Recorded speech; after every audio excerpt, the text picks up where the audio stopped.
I never thought I'd be making a video like this, but here we are. My name's David Walker, and this is the story of how my HOA tried to ban me from using my own community pool. A pool that I've been paying for through my dues for the past 5 years. It all started on what seemed like a perfectly normal summer morning in Willow Creek Estates. You know those days where everything feels right with the world? The sun was shining, birds were chirping, and I was enjoying my morning coffee on my back patio, which has this perfect view of our community pool. I work from home as a software developer, and this morning routine has been my way of starting the day right for years. Living in Willow Creek Estates had always been pretty great. Sure, we had our share of HOA rules, but nothing too crazy. The community pool was actually one of the main reasons I bought my house here. It's a beautiful facility, Olympic-sized, heated, with a separate kids area and plenty of lounge chairs. During summer, it's the heart of our community. Kids taking swimming lessons, seniors doing water aerobics, families having weekend pool parties. It's always been a happy place. That morning, I was actually planning to take a quick swim before starting work. I love getting some exercise in early, and as a work-from-home developer, it helps me stay active. I had my swim trunks on under my shorts and my towel ready to go. The pool usually opens at 6 a.m., and I'd often see the same familiar faces. Emily Watson giving her early morning swim lessons, Bob Martinez doing his daily laps, and Susan Parker walking along the pool's edge for her morning exercise. As I finished my coffee, I noticed Karen Thompson, our newly elected HOA president, walking around the pool area with her friend Greg Pearson, who's also on the board. They were pointing at various things and taking notes, which wasn't too unusual. Karen had been doing a lot of inspections since taking office 3 months ago. I didn't think much of it at the time. If anything, I appreciated someone taking their responsibilities seriously, even if Karen had a reputation for being a bit, intense. I grabbed my pool key, towel and phone, locked up my house, and made the short walk down Maple Street to the pool entrance. The morning air was already warm, promising another beautiful summer day. I could see Emily setting up for her first lesson of the day, arranging flutterboards and pool noodles. Bob was already in the water, methodically doing his backstroke. Laps. That's when everything changed. As I went to unlock the pool gate, Karen stepped in front of me, clipboard in hand, and Greg hovering behind her like some kind of backup dancer. The smile on her face was something I'll never forget. That particular kind of smile that tells you someone's about to enjoy making your day miserable. "Good morning, David," she said, her voice dripping with fake sweetness. "I'm afraid I can't let you in." I thought she was joking at first. I'd been using this pool almost every day for 5 years. My HOA fees helped pay for its maintenance. My key was in my hand. "Very funny, Karen," I said, moving to step around her. She shifted to block my path again. "This is no joke, David. We've been reviewing the pool usage records, and it appears your pool access was never properly approved by the board." I stared at her, trying to process what she was saying. "Karen, I've lived here for 5 years. I've been using this pool since day one. What do you mean, never properly approved?"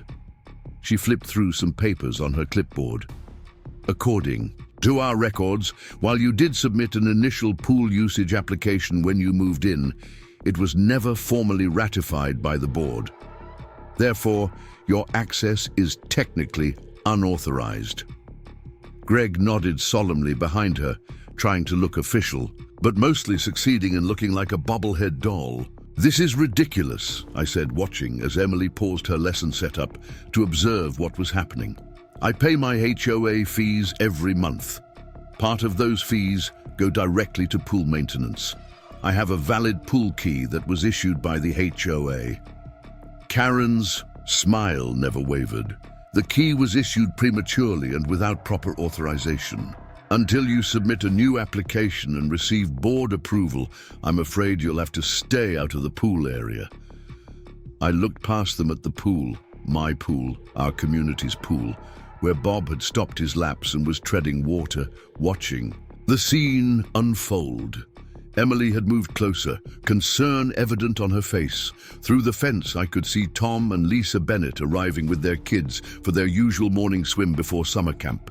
"And how long does this approval process take?" I asked, already knowing I wouldn't like the answer. "Oh, applications are reviewed at our monthly board meetings," Karen replied, somehow managing to look both sympathetic and smugly satisfied at the same time. "The next one is in, let's see, 4 weeks. Of course, there's no guarantee of approval. We have new, stricter criteria now. 4 weeks, in the middle of summer, with a heat wave approaching." "This is harassment, Karen," I said firmly. "You can't just arbitrarily deny people access to community facilities they pay for." "I'm simply enforcing the rules, David," she replied, her voice taking on an edge. "If you have a problem with that, you're welcome to submit a formal complaint. Those are reviewed at the monthly board meetings as well." Greg cleared his throat. "We're doing this for everyone's safety and compliance, you understand?" I looked at Greg, then back at Karen. "Everyone's, or just people you decide to target?" Karen's smile finally faltered, just for a moment. "If you attempt to enter the pool without proper authorization, we'll be forced to issue fines. The current rate is $100 per violation, per day." I stood there for a moment, feeling the morning sun getting warmer on my back, watching as Tom and Lisa hesitated at the entrance, unsure whether to approach. Emily had stopped pretending to arrange her teaching supplies and was openly watching now. Bob had moved to the edge of the pool closest to us, his arms folded on the pool deck. That's when I made a decision. This wasn't just about my morning swim anymore. This was about standing up to petty tyranny. I pulled out my phone and started recording. "Karen, just to be clear, you're denying me access to a community facility that I pay for, based on a supposed paperwork issue from 5 years ago, with no warning or prior notification?" Her eyes narrowed at the phone. "Recording is not permitted. In the pool area without board approval." "We're not in the pool area," I replied calmly. "We're on the public sidewalk. And you haven't answered my question." That's when I noticed Sarah Mitchell, my neighbor and a longtime resident, walking up behind Karen and Greg. She took in the scene. Me with my phone out, Karen with her clipboard, the small audience we'd gathered. And something shifted in her expression. She'd taught at the local elementary school for 15 years and had that particular talent teachers develop for spotting trouble in the making. "Is everything okay here?" Sarah asked, moving to stand beside me. "Actually, no," I replied, still recording. "Karen was just explaining why she's denying me access to the pool I've been using and paying for since I moved here." Sarah's eyebrows shot up. "Excuse me?" And that's when I realized this wasn't just going to be a minor inconvenience or a simple misunderstanding. This was going to be a fight about more than just pool access, a fight about fairness, about community, about standing up to people who abuse their little bit of power to make others miserable. I just didn't know yet how big that fight would become. After my confrontation with Karen at the pool, I went back home and tried to focus on work, but my mind kept drifting back to what had happened. Something about the whole situation felt off. Karen's smug confidence, Greg's eager backup performance, the sudden enforcement of a supposed 5-year-old paperwork issue, none of it added up. I decided to do some digging. I started by pulling out all my housing documents from when I first moved to Willow Creek Estates. The previous HOA board had been meticulous about documentation, and I'd kept everything. After an hour of searching through files, I found what I was looking for. My original pool access application, complete with an approval stamp and signature from the then board president. I even had the receipt for my key deposit and a welcome letter that specifically mentioned pool access as an included amenity. But Karen had seemed so certain about the missing approval. I needed to understand why. I messaged Sarah Mitchell, who had witnessed the morning's confrontation. She'd lived in the neighborhood for 15 years and might have some insight. Within minutes, my phone buzzed with her response. "Come over. You need to hear something." Sarah's house was just 2 doors down from mine. When I arrived, she was already waiting on her front porch with 2 glasses of iced tea. The summer heat was picking up, making the pool closure feel even more pointed. Sarah didn't waste any time with small talk. "David, you're not the first person Karen's tried to block from the pool," she said, her voice low despite us being alone. "Last week, it was Emily Watson. Karen claimed her swim instructor certification wasn't properly registered with the HOA. The week before that, she told the Bennetts their children needed special approval for pool access because they're under A12. I took a sip of tea, processing this information, but Emily's been teaching swimming here for years. "Exactly," Sarah nodded. "And here's where it gets interesting. Preparing and narrating this story took us a lot of time, so if you are enjoying it, subscribe to our channel. It means a lot to us. Now back to the story. You know the Paradise Bay swim school that opened up on the other side of town 2 months ago?" I shook my head. Sarah leaned forward. "Karen's daughter runs it, and ever since it opened, Karen's been finding reasons to disrupt our community.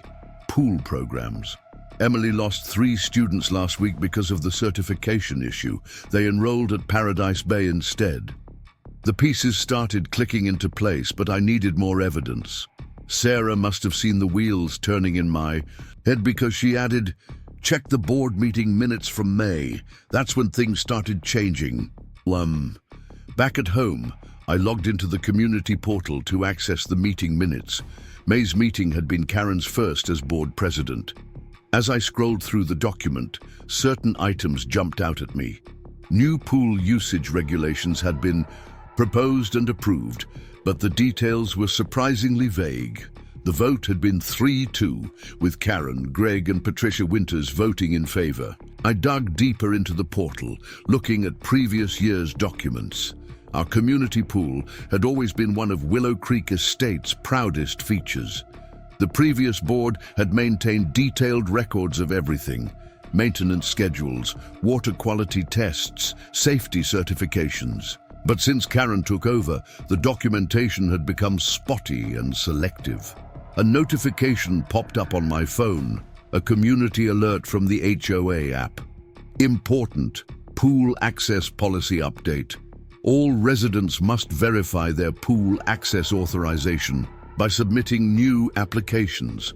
Previous approvals under review. Applications will be processed at monthly board meetings. No exceptions. My phone started buzzing with messages. The neighborhood chat group was exploding with reactions. Tom Bennett posted about being turned away with his kids.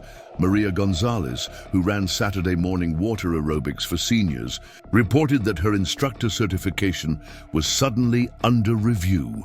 Susan Parker wrote that she'd been told her arthritis therapy sessions needed special approval. I scrolled through the comments, taking screenshots of everything. Then I noticed something odd. All the new restrictions seemed to target activities that could compete with swim programs, the exact kind of programs Karen's daughter's new school offered. My doorbell rang. It was Bob Martinez, our resident retired civil engineer who spent every morning doing laps in the pool. I'd seen him watching the confrontation with Karen earlier. "You need to see this," he said, holding up a folder. Bob had served on the board years ago and had been in charge of facility maintenance. I kept copies of everything. We spread the documents across my dining room table. Bob had maintenance records, inspection reports, and, most importantly, the original pool facility agreement from when the community was first built. "Look at this clause," he said, pointing to a highlighted section. "The pool is deeded as a common facility. Access can't be restricted without a supermajority vote of all homeowners, not just the board. And look at the date. The agreement was set to expire next month. After that, the board would have more flexibility to modify pool access rules." Karen's trying to push through these restrictions now, Bob explained, because once this agreement expires, she can implement even stricter rules. But what she's doing isn't just unfair, it's against our community's founding documents.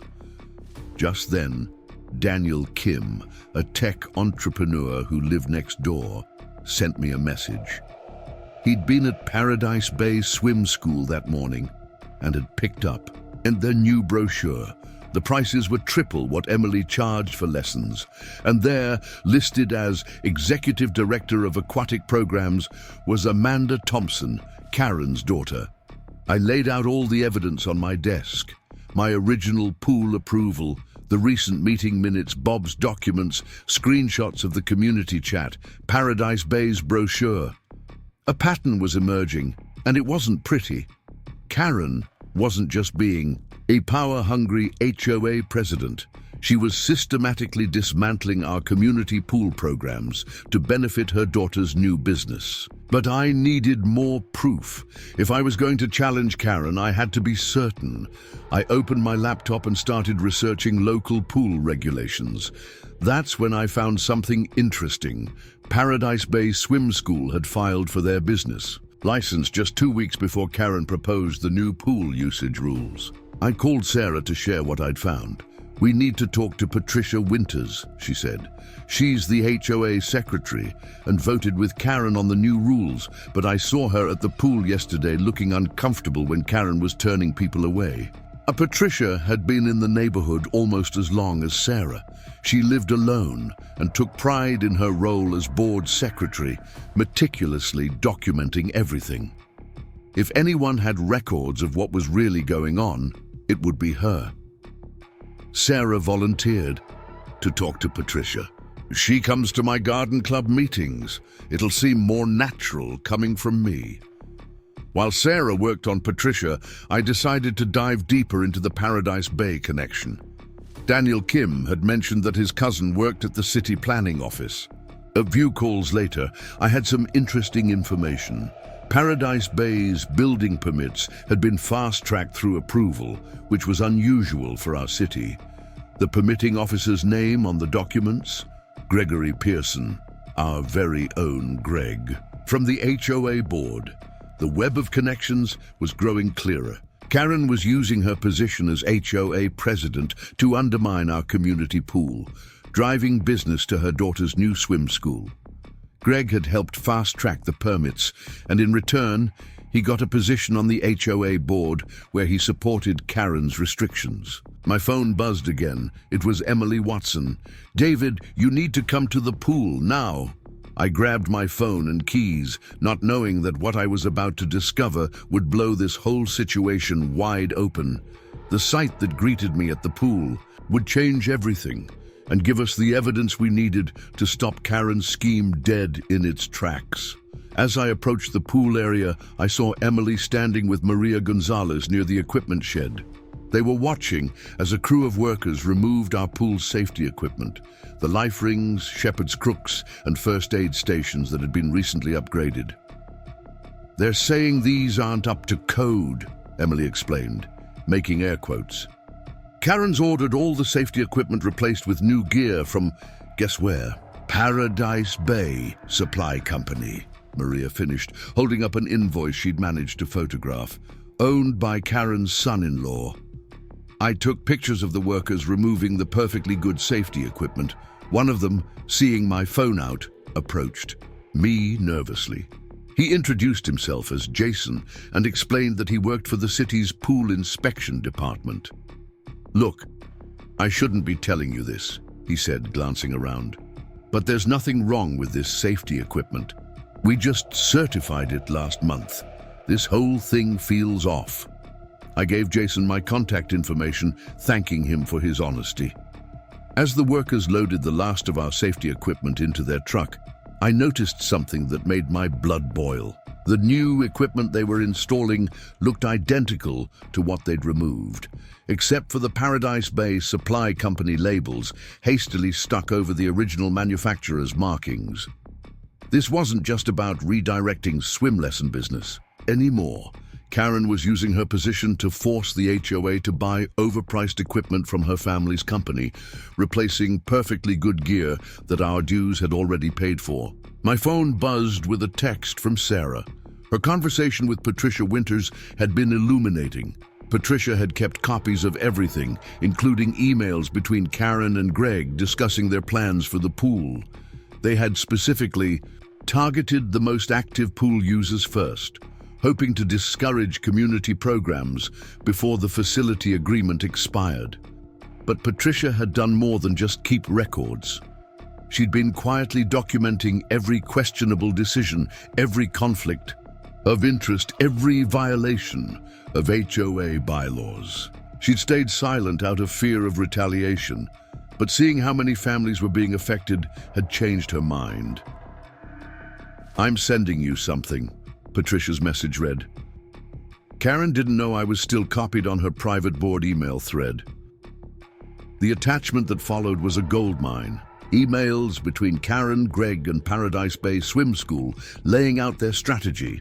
Discussions about which residents to target first, details about inflated equipment purchases, even a proposed new fee structure that would make our pool so expensive to use that Paradise Bay's prices would seem reasonable in comparison. I sat down on a pool chair, reading through the emails. The scope of Karen's plan was breathtaking in its audacity. She wasn't just being difficult, she was deliberately sabotaging a community resource for private gain. Bob Martinez joined me, looking at the empty spots where our safety equipment had been. "You know what this means, don't you?" he asked. "Without proper safety equipment, the pool technically can't operate. She's creating a problem that only her family's company can solve." I nodded, my jaw tight, "and charging us triple for the privilege." "Check the installation invoice," Bob suggested. "I bet they're charging rush fees to expedite the replacement." He was right.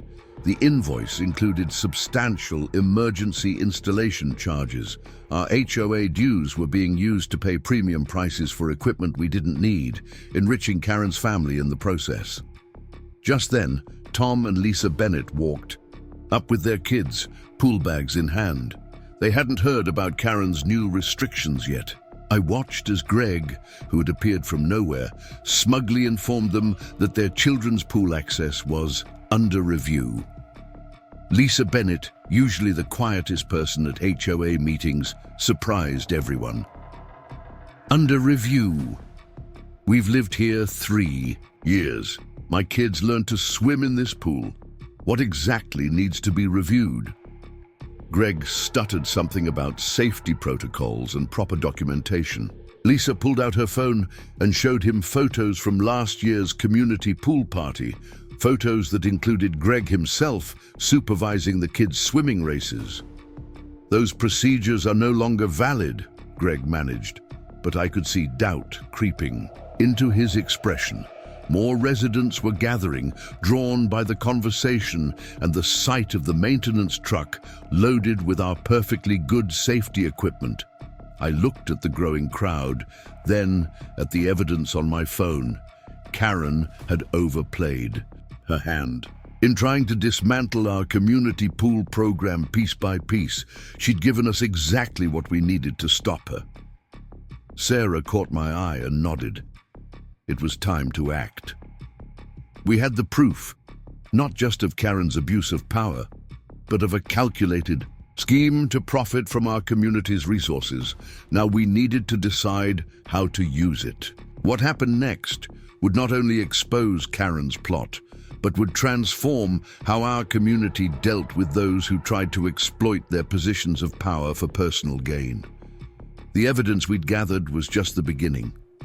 The real challenge would be in how we used it to protect not just our pool access, but the very spirit of our community. As I looked around at my neighbors, Emily with her student files documenting years of successful lessons, Bob with his maintenance records, Patricia with her damning emails, the Bennetts with their photos, and Sarah with her historical knowledge of the community, I realized we had something Karen hadn't counted on, a community ready to stand together against corruption.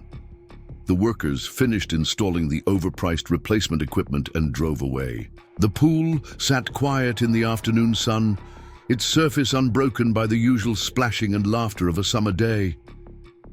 But not for long. We had everything we needed to fight back. And fight back we would. Armed with our initial evidence about Karen's scheme, I decided it was time for a direct confrontation. But first, I needed to ensure everything was documented properly. I set up my phone to record and headed to the community center where Karen held her unofficial office hours every Tuesday afternoon. The community center was quiet when I arrived, save for the gentle hum of the air conditioning. Karen sat at her makeshift desk, surrounded by stacks of papers and that ever-present clipboard. Greg hovered nearby, arranging pool usage applications into neat piles. They both looked up as I entered, Karen's practiced smile sliding into place. "David," she said, her voice dripping with artificial sweetness, "have you come to submit your new pool application?" I placed my folder of evidence on her desk, maintaining eye contact. "Actually, Karen, I'm here to discuss Paradise Bay Swim School." The change in her expression was subtle but unmistakable. A slight tightening around the eyes, a barely perceptible straightening of her spine. Behind her, Greg stopped sorting papers. "I'm not sure what that has to do with our community pool," Karen replied, but her voice had lost its sugary edge. "I think you know exactly what it has to do with our pool," I said, opening my folder. "Let's talk about your daughter Amanda's new business venture." Karen's smile vanished entirely. "My daughter's business is private and has nothing to do with HOA matters." I pulled out the first document, the Paradise Bay business license application with its suspiciously expedited approval. "Nothing to do with HOA matters? Then why did Greg here fast-track the permits through his office at City Planning?" Greg stepped forward, his face flushed. "That's a serious accusation, David. You should be careful about making unfounded claims." Unfounded? I laid out the next piece of evidence, photos of the safety equipment being replaced. Like the claim that our perfectly certified safety equipment suddenly wasn't up to code, right before it was replaced with identical equipment from Paradise Bay Supply Company, owned by your son-in-law. Isn't that right, Karen? Karen stood up, her chair scraping against the floor. "You've clearly been misled by rumor and coincidence. If you have complaints about HOA management, there's a proper procedure. You mean the procedure where complaints are reviewed at monthly board meetings?" I interrupted. "The same meetings where you've been systematically restricting pool access for anyone who might compete with your daughter's new swim school." I spread out more documents across her desk. Emily's cancelled lessons, the Bennetts, rejected pool access, Maria's suspended water aerobics program. Karen's face had gone pale, but she maintained her composure. "Everything we've done is within HOA guidelines," she insisted, though her voice wavered slightly. "Is that so?" I pulled out my phone and played a recording from that morning's safety equipment replacement. Jason, the city pool inspector, clearly stating that our equipment had been recently certified. Karen's facade cracked. "You had no right to record that conversation. Just like you had no right to use your position as HOA president to dismantle our community pool programs for your family's profit." The door opened behind me and Sarah Mitchell walked in with Patricia Winters. Patricia clutched a thick folder to her chest, her expression determined despite her obvious nervousness. "Patricia," Karen said sharply, "this is a private meeting." "Not anymore," Patricia replied, her voice quiet but firm. "I've brought copies of all the emails, Karen. The ones about targeting specific residents, about the equipment replacement scheme, about the plans for after the facility agreement expires." Greg took a step toward Patricia, but Sarah moved between them.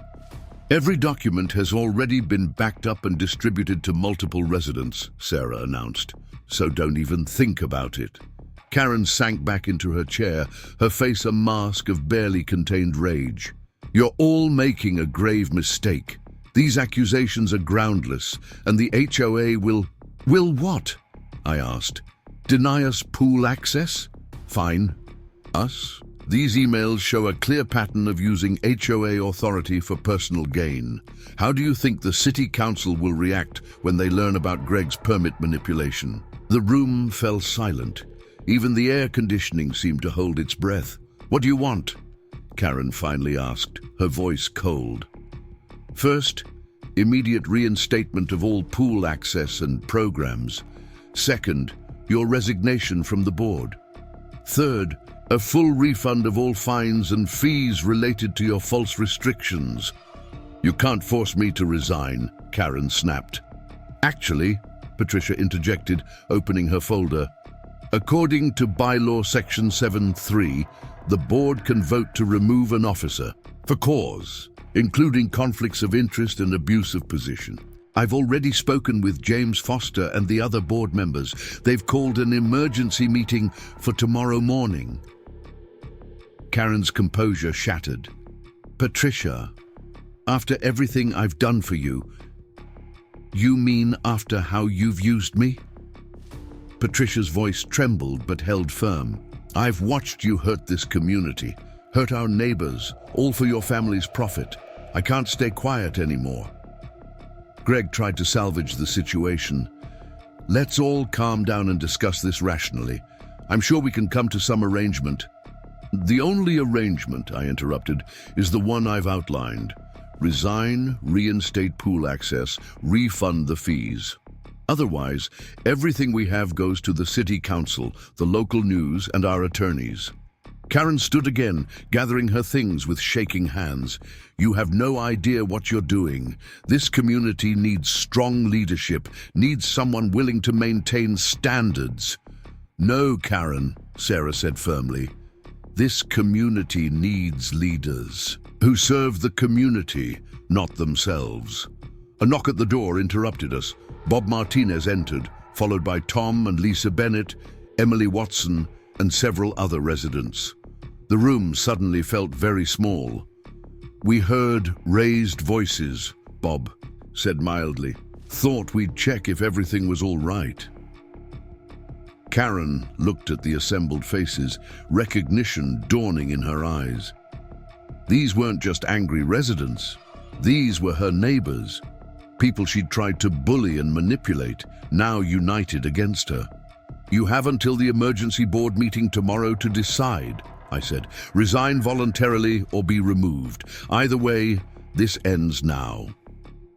Karen gathered her remaining dignity and headed for the door, Greg trailing behind her like a deflated balloon. At the threshold, she turned back. You'll regret this, she said, but her threat sounded hollow. This community won't survive without proper oversight. We'll manage just fine, Sarah replied. We always have.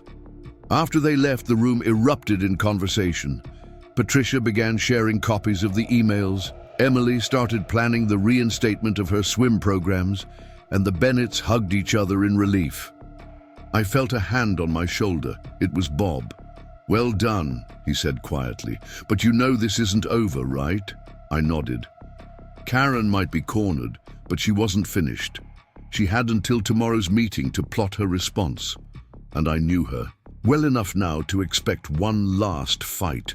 We'll be ready, I assured him. The whole community will be ready. Sarah joined us, her teacher's instincts picking up on our concern. Karen won't go quietly, she agreed. But she's forgotten something important. She's not dealing with individuals anymore. She's facing all of us together. The afternoon sun slanted through the community center windows, casting long shadows across the room. Tomorrow would bring its own challenges, but for now we had won something significant. We had exposed the truth, stood up to intimidation, and most importantly, we had reminded everyone that a community's strength lies not in its rules or authorities, but in its people's willingness to stand together. As we left the community center, I could see the pool glinting in the distance. Soon it would be full again, of children learning to swim, seniors doing their water exercises, families enjoying summer evenings together. Karen had tried to take that away from us, to turn our community resource into her family's private profit center. She had failed because she had underestimated the power of neighbors united for a common cause. "What time is the meeting tomorrow?" Emily asked, as we walked to our cars. 9 a.m., Patricia answered. "In the main hall. We're expecting a big turnout." I looked at my phone. Several messages had come in during the confrontation. More residents offering support, sharing their own stories of Karen's intimidation, promising to attend tomorrow's meeting. The community wasn't just angry. They were awakened, engaged, and ready for change. Tomorrow would be crucial. Karen wouldn't give up her power without one last battle. But we had truth on our side, evidence in our hands, and unity in our hearts. The pool had become more than just an amenity. It was now a symbol of our community's resilience and determination to stand against corruption and greed. As I walked home, I thought about how this had all started with a simple morning swim routine disrupted. Sometimes the smallest injustices can spark the biggest changes. Karen had thought she could bully and manipulate her way to profit, but she had instead awakened something far more powerful, a community's sense of justice and solidarity. The evening air was warm, and from somewhere in the neighborhood, I could hear children playing, their laughter carrying on the breeze. Soon, very soon, that laughter would return to our pool, and our community would be stronger for having defended it. Sarah fell into step beside me as I walked. "Ready for tomorrow?" she asked. I thought about Karen's threat, about the evidence in my folder, about the faces of my neighbors standing together in that small office. "More than ready," I replied. "We all are." The morning after confronting Karen, I woke up early and immediately checked my phone. The community chat was buzzing with activity about the emergency board meeting, but something else caught my attention. A series of urgent messages from Bob Martinez. "Meet me at the pool, ASAP. Bring your camera. Something happened overnight." I threw on some clothes and rushed to the pool area. The scene that greeted me made my stomach drop. The gate was wide open, and the pool water had turned a murky green. Overnight, Bob was already there with Daniel Kim, both examining the pool equipment shed. "Someone tampered with the chemical control system," Bob explained, pointing to the clearly damaged control panel. "And look at this." He held up the remains of what appeared to be our pool's maintenance logs, soaked through and illegible. "I've got security camera footage," Daniel said, holding up his phone. "My home's security system covers part of the pool area. At 2 a.m., someone came in and spent about 20 minutes here. The footage was grainy in the dark, but we could make out two figures moving around the pool equipment area. Though their faces weren't clear, one had a distinctive walk that we all recognized: Greg Pearson." "This isn't just vandalism," I said. "This is destruction of evidence. Those maintenance logs would have proved our safety equipment was properly certified. We need professional documentation of all this," Bob insisted. "I know someone, Mike Rodriguez. He's the most respected pool inspector in the county. If he documents this tampering, no one can dispute it." I nodded, already dialing Mike's number from the contact list Bob shared. To our surprise, he answered despite the early hour and agreed to come right away. "I've heard about the situation at Willow Creek," he said. "This kind of thing happens more often than you'd think." While we waited for Mike, more neighbors gathered. Sarah arrived with coffee for everyone, and Emily Watson started taking photos of the damage. Patricia Winters showed up with her ever-present folder of documents, now looking through them with renewed purpose. "I found something," she announced. "The pool service contract was changed last month. Karen switched us from Miller Pool Services to a new company, Paradise Bay Maintenance, LLC. "Let me guess," I said. "Another family connection?" Patricia nodded. "Her nephew's company. Brand new, barely licensed, and they're charging us double what Miller did." Mike Rodriguez arrived 30 minutes later, his truck loaded with testing equipment. He was a tall man in his 50s with weathered skin and alert eyes that missed nothing. He did a complete walk around of the pool before even opening his equipment. 27 years I've been doing this, he said, shaking his head. I can spot deliberate tampering from a mile away. This was no accident. For the next 2 hours, Mike conducted a thorough investigation. He tested water samples, examined the equipment, took photographs, and made detailed notes. The small crowd of residents grew as people headed out for work, stopping to watch the investigation unfold. Here's what we've got, Mike finally announced, gathering us around. The chemical control system was manually overridden. Someone with knowledge of pool equipment deliberately miscalibrated the chemical feed. They also damaged the backwash system and, most concerningly, disabled several safety features. How bad is it? Bob asked. If children had jumped into this pool this morning, they could have been seriously injured, Mike replied grimly. The chemical balance is dangerous. This goes beyond vandalism. It's criminal negligence.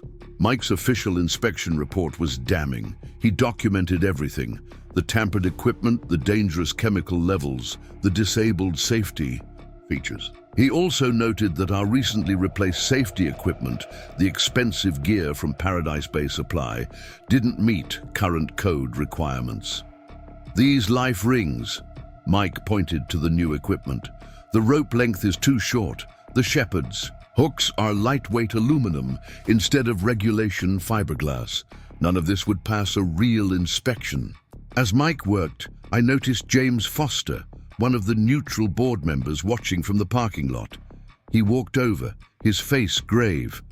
I've seen enough, he said quietly. I've already called the other board members. We're moving the emergency meeting up to noon today. This can't wait. I showed James the security footage from Daniel's camera. We should involve the police, he suggested, but I had another idea. Not yet, I said.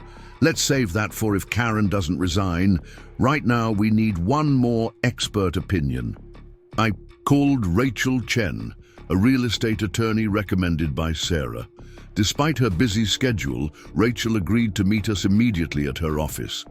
She reviewed everything while we waited: the emails, the inspection report, the security footage, and all of Patricia's documented evidence. This is what we call a perfect storm case, Rachel said, looking up from the files. We have clear evidence of conflicts of interest, misuse of HOA funds, destruction of property, and endangerment of residents. The HOA board's insurance company would have a field day with this. Rachel quickly drafted 2 documents.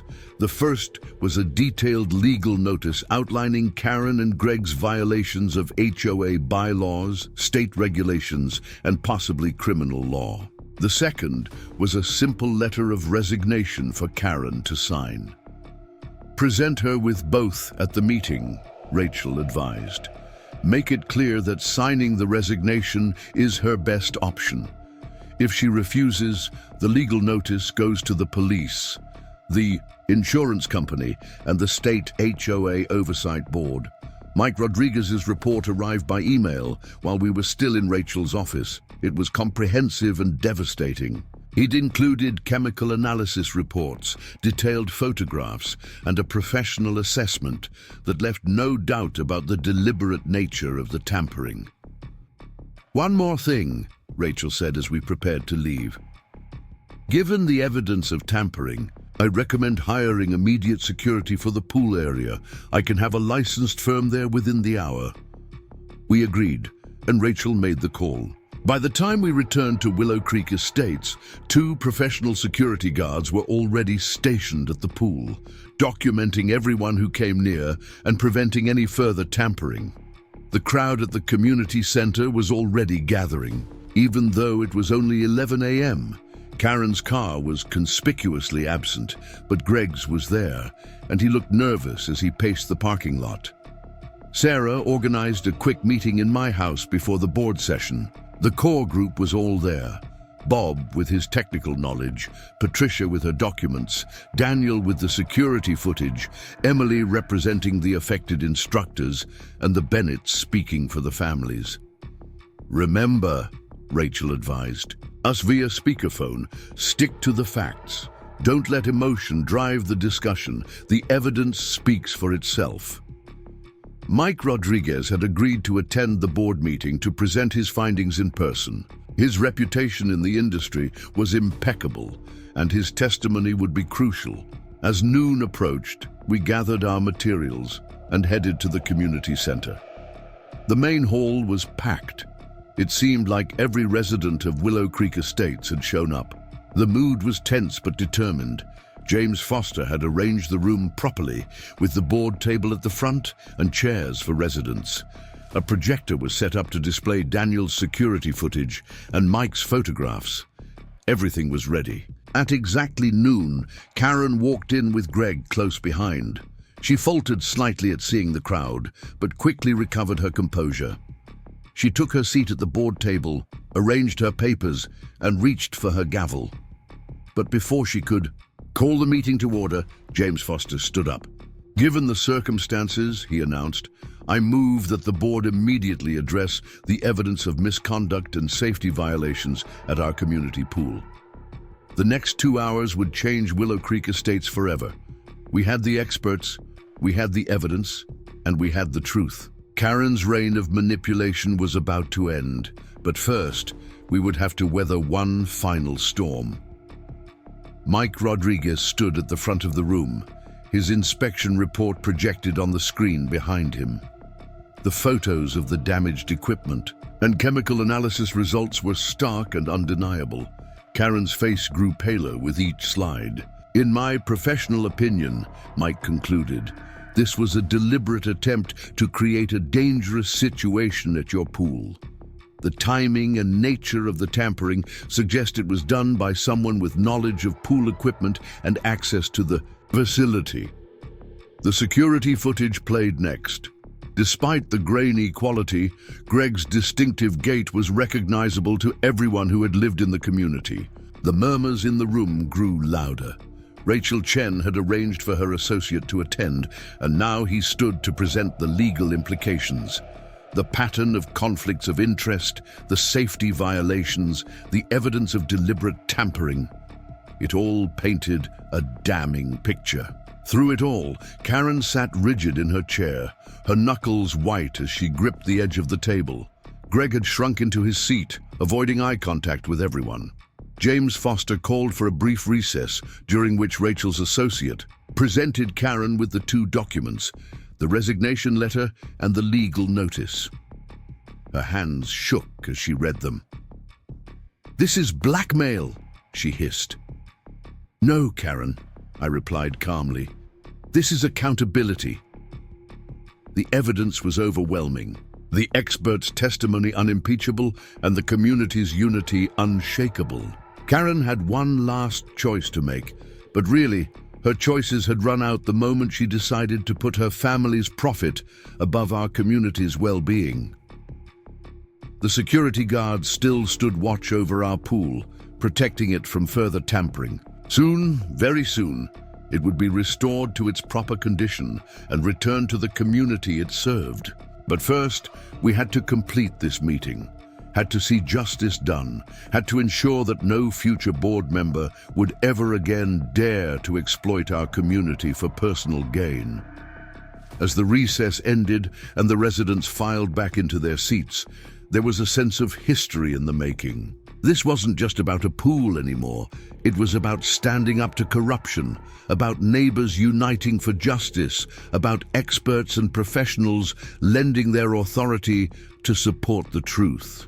Karen stared at the documents before her, her carefully constructed world crumbling around her. The choice was simple: resign with some dignity intact or face the full legal consequences of her actions. Either way, her power over our community was finished. The room fell silent, waiting for her decision. The future of Willow Creek Estates hung in the balance, but this time, the power rested with the community, supported by irrefutable expert testimony and professional documentation. The truth, as they say, would set us free, whether Karen chose to accept it or not. The tension in the community center was electric as we waited for Karen's response to the evidence presented. The room remained packed with residents, all eyes fixed on the board table where Karen sat with the resignation letter before her. That's when Maria Gonzalez stood up from her seat in the middle of the room. "Before you make your decision, Karen, I think there are some people you need to hear from," Maria announced, her voice clear and strong. As our community's unofficial social coordinator, she had spent years bringing people together for various events. Now, she was about to demonstrate just how deep those connections ran. First to speak was Susan Parker, the elderly woman who had been doing water therapy for her arthritis. "I moved here 5 years ago after my husband passed away," she began, her voice trembling slightly. "The pool therapy was what kept me going. Since you restricted my access, my mobility has gotten worse. Do you understand what you've taken from me?" One by one, residents stood to share their stories. Emily Watson's swim students' parents spoke about how their children had flourished under her teaching. The Bennetts described how their kids had made their first friends at pool playdates. Each story built upon the last, creating a tapestry of community life that Karen had tried to unravel for her own profit. But it wasn't just pool users who spoke up. Daniel Kim described how he'd chosen Willow Creek Estates specifically for its strong community amenities. "I work from home," he explained. "The pool area is where I meet my neighbors, where I feel part of something bigger than my home office." Sarah Mitchell, drawing on her years of teaching experience, spoke about the importance of community spaces. "A neighborhood isn't just houses and rules," she said. "It's the places where we come together, where we build relationships, where we become more than just people who happen to live near each other." As more residents shared their stories, I noticed something changing in the room. The anger and frustration that had dominated our earlier confrontations with Karen were being transformed into something more powerful. A shared vision of what our community could be. Bob Martinez stood up next, his engineer's precision giving weight to his words. "I've lived in 4 different communities over my career," he said. "None of them had what we have here at Willow Creek, or at least what we had before you started dismantling it, Karen." Patricia Winters, still clutching her folder of evidence, finally found her voice.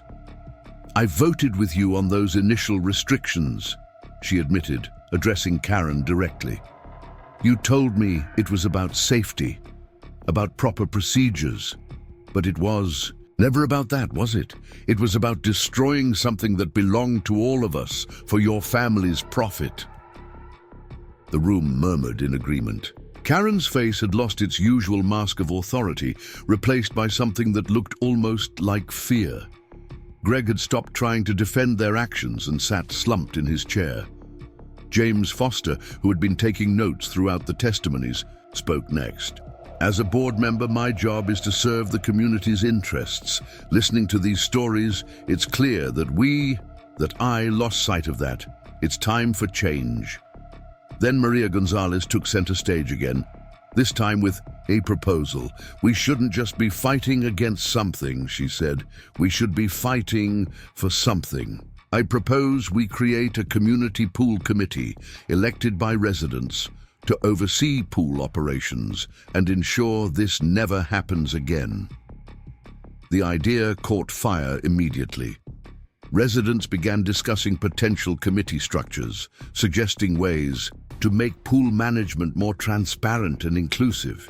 Even those who rarely use the pool recognize the importance of protecting community resources from exploitation. Tom and Lisa Bennett volunteered to help organize family swim events. Emily Watson offered to expand her swim lesson program to include adult classes. Daniel Kim proposed creating a digital system for tracking pool maintenance and usage that would be accessible to all residents. As the community's energy built, Rachel Chen's associate stood up to address the legal aspects. "What you're describing In this Community Oversight Committee, we can formalize that in the HOA bylaws, make it a permanent part of the neighborhood's governance structure. The transformation in the room was remarkable. What had started as a confrontation over Karen's misconduct had evolved into something far more significant, a community reclaiming its power and reimagining its future. Sarah Mitchell caught my eye and smiled.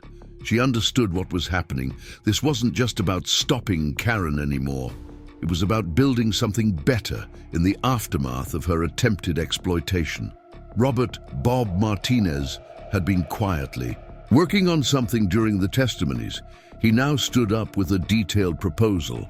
I've drafted some initial guidelines for pool operation based on my engineering experience, he announced. But more importantly, I've included ways to ensure community input in all major decisions. The proposal was comprehensive: regular community meetings, transparent financial reporting, clear procedures for addressing concerns, and most importantly, checks and balances to prevent any future abuse of power. Maria Gonzalez built on Bob's proposal, suggesting regular community events centered around the pool. We could have monthly family swim nights, senior exercise classes, children's swim lessons. Make it truly a center of community life again. Even James Foster, who had always been one of the more conservative board members, was caught up. In the spirit of renewal, we could allocate some of the HOA budget to improve the pool area, he suggested. Add more seating, maybe install some shade structures, make it more welcoming for everyone. Through all of this, Karen sat silently, watching her power base erode as the community united around a new vision. The resignation letter still lay unsigned before her, but it had become almost an afterthought. Whether she resigned or was removed, it was clear that her influence over Willow Creek Estates was finished. Emily Watson stepped forward with her own contribution. I've been teaching swimming for years, she said, but I've always wanted to do more. What if we created a comprehensive aquatics program? Not just basic lessons, but water safety courses, lifeguard training, even competitive swimming for kids. Who are interested? The enthusiasm in the room was palpable. People who had never spoken at HOA meetings were standing up to offer ideas and support. The pool, which Karen had tried to turn into a source of private profit, was becoming a catalyst for community transformation. Susan and John Parker, our resident elderly couple, proposed starting a morning water aerobics class for seniors. We're not getting any younger, John joked, but we'd love to help our neighbors stay active and healthy. Daniel Kim, always thinking about technology, suggested creating a community app for pool scheduling and updates. We could make it easier for everyone to know what's happening at the pool, sign up for classes, even report maintenance issues. As the ideas flowed, Rachel Chen's associate quietly updated the legal documents. The resignation letter was now accompanied by a comprehensive proposal for community oversight and engagement. Karen would have to choose between signing both or facing the full legal consequences of her actions. Maria Gonzalez summarized the community's vision beautifully. This pool isn't just about swimming, she said. It's about creating a place where neighbors become friends, where children learn and grow, where seniors stay active, where we all come together as a community. That's what Karen tried to take from us, and that's what we're taking back. The transformation in the room was complete. What had started as a group of angry residents confronting corruption had become a community united in purpose, excited about the future, and determined to protect their shared resources. Sarah Mitchell, with her years of teaching experience, recognized the educational opportunity. We could partner with the school, she suggested. Use the pool for swimming lessons during physical education classes, maybe even start a swim team. The energy in the room was infectious. People who had come to witness a confrontation were now actively participating in planning their community's future. Business cards were exchanged, committees were formed, and promises of support were made. James Foster called for a brief recess to organize all the proposals into a coherent plan. As people mingled and discussed ideas, Karen remained isolated at the board table, the unsigned resignation letter still before her. Her attempt to exploit the community had backfired spectacularly, leading not to profit, but to an unprecedented level of community engagement and unity. The future of Willow Creek Estates was being rewritten, not by one person's greed, but by the collective vision of its residents. The pool, which Karen had tried to control, was becoming a symbol of community empowerment and renewal. As the recess ended and people returned to their seats, there was a new energy in the room. We weren't just there to end Karen's misconduct. We were there to begin something new. The choice before Karen had become even clearer. She could either step aside gracefully and allow this positive transformation to proceed, or she could face not just legal consequences, but the united opposition of an entire community determined to protect and enhance their shared resources. The next phase of our story was about to begin, but it was no longer just about confronting corruption. It was about building something better, stronger, and more inclusive than what had come before. The community had found its voice, and that voice was speaking of hope, unity, and positive change.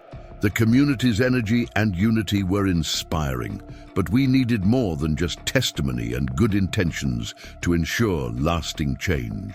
While Karen sat contemplating her resignation letter, I gathered our core group in the community center's side office to organize our evidence.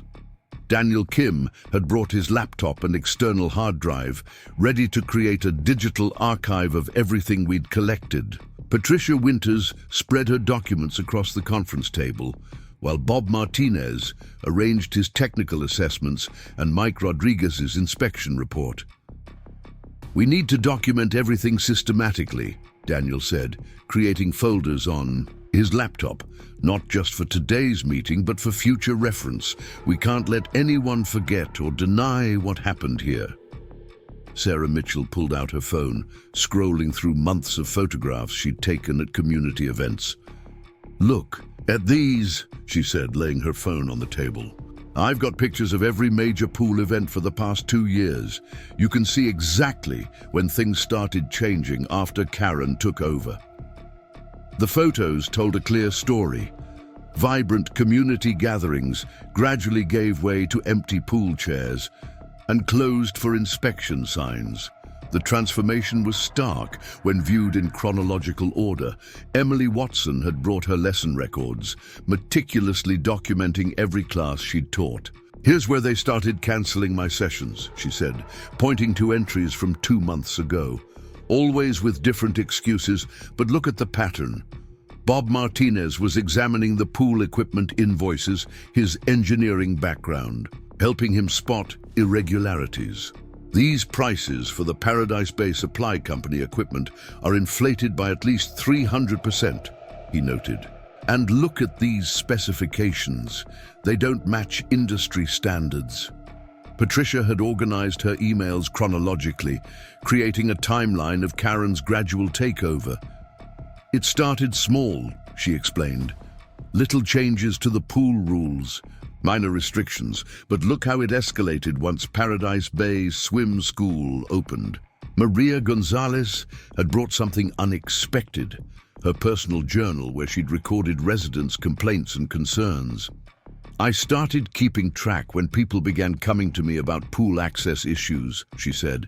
"The patterns are clear when you see them all together." Tom and Lisa Bennett contributed their own documentation, a series of rejected pool access applications for their children, each with increasingly arbitrary requirements. "They kept changing the rules," Lisa explained. "Every time we met one requirement, they'd add another." Daniel was scanning everything, creating digital copies and organizing them into categories: financial records, maintenance documents, resident complaints, photographic evidence, and official correspondence. He created a secure cloud backup, ensuring the evidence couldn't be lost or destroyed. Rachel Chen's associate, watching the process, nodded approvingly. This is exactly what we need. Systematic, well-organized documentation of the pattern of abuse. But we should also document the physical evidence at the pool itself. I pulled out my phone, showing the photos I'd taken of the tampered equipment. Mike Rodriguez marked all the points of deliberate damage in his report. We should cross-reference those with the security footage. Susan Parker had brought something unexpected. Her medical record showing how her arthritis had worsened since losing pool access. My doctor specifically recommended water therapy, she explained. Having it taken away has had real health consequences. James Foster, who had joined us briefly, added his own contribution. Copies of board meeting minutes showing how Karen had gradually consolidated power. "Look at the voting patterns," he said. She always had just enough votes to pass her. Proposals, usually with Greg and initially Patricia supporting her. As we organized the evidence, patterns emerged that even we hadn't fully realized before. Karen's scheme hadn't just been about promoting her daughter's swim school. It was a comprehensive plan to take control of community resources for private profit. Daniel created a digital timeline, mapping out every incident, every policy, change, every restriction. When viewed together, the progression was unmistakable. This wasn't opportunistic, he observed. This was calculated and deliberate. Bob Martinez had been making notes on his tablet, cross-referencing equipment purchases with industry standards. Every single piece of equipment bought from Paradise Bay Supply Company fails to meet basic safety requirements, he announced. And they all came with inflated maintenance contracts. Patricia was going through her emails one last time when she found something significant. Early correspondence between Karen and Paradise Bay Swim School discussing market preparation, months before she even ran for HOA president. She planned this from the beginning, Patricia realized. Rachel Chen's associate examined the new evidence with growing interest. "This shows premeditation," he said. "The timing of her HOA board campaign coincides perfectly with her daughter's business plans. She ran for president specifically to implement this scheme." Maria Gonzalez had been quiet for a while, reviewing her journal entries. "Look at this pattern," she said suddenly. "Every time someone complained about pool access, they were offered a special discount at Paradise Bay Swim School." Karen was using HOA restrictions to funnel business to her daughter. Emily Watson added another piece to the puzzle: screenshots of Paradise Bay Swim School's website showing how their class offerings exactly matched the programs that had been cancelled at our community pool. "They literally copied our successful programs," she said, "then forced people to go to them instead." The Bennetts had been going through their emails, finding responses from Karen that showed clear discrimination. "She treated different families differently," Lisa noted. "People she wanted to push out got more restrictions than others." Daniel was creating a secure website where all the evidence could be accessed by authorized residents. "We need to make this transparent," he explained. "Let everyone see exactly what happened and how we're preventing it from happening again." As we worked, more residents dropped by, adding their own pieces to the puzzle. Someone brought in old newsletters showing how the pool had been promoted as a key community amenity during home sales. Another resident had saved text messages from Karen making veiled threats about property values and HOA fines. The evidence was becoming overwhelming, but more importantly, it was becoming organized and accessible. Daniel's digital archive would ensure that the full story of Karen's attempted takeover would be preserved and available for future reference. Rachel Chen's associate was particularly interested in the financial documents. These equipment purchases and maintenance contracts alone could trigger a fraud investigation, he noted. The HOA's insurance company will definitely want to see this. James Foster, examining the growing body of evidence, shook his head. "I can't believe we didn't see it sooner," he said. "Each individual action seemed questionable, but defensible. It's only when you see it all together that the full scheme becomes clear." Bob Martinez had finished his technical analysis of the equipment purchases.